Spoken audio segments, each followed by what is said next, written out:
Hi hello welcome my dears. നമുക്കിന്ന് 3 കാർഡുകൾ എടുത്ത് നോക്കാം. നിങ്ങളുടെ പാസ്റ്റ്, പ്രസൻറ്റ്, ഫ്യൂച്ചർ.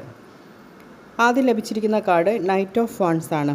അതായത് കഴിഞ്ഞ കാലത്ത് വേഗത്തിലുള്ള മാറ്റം, പുതിയ തുടക്കങ്ങളും ഉണ്ടായിരുന്നേക്കാം. ആവേശത്തോടെ ചെയ്തിട്ടുള്ള കാര്യങ്ങളും ഉണ്ടാകാം. ഇതാണ് നിങ്ങളുടെ പാസ്റ്റ് കാണിക്കുന്നത്. ഇനി പ്രസൻറ്റിലേക്ക് നോക്കുമ്പോൾ 3 ഓഫ് സോഡ്സ് ആണ് ലഭിച്ചിരിക്കുന്നത്. പ്രസൻറ്റിൽ ചിലർക്ക് വേദന, നിരാശ, ഹാർട്ട് ബ്രേക്കൺ അല്ലെങ്കിൽ മനസ്സിനെ വേദനിപ്പിക്കുന്ന സാഹചര്യത്തിൽ കൂടി പോകുന്ന സമയമായിരിക്കാം ഇപ്പോൾ. ഇനി ഫ്യൂച്ചർ നോക്കുമ്പോൾ 8 ഓഫ് കപ്സ് ആണ് ലഭിച്ചിരിക്കുന്നത്.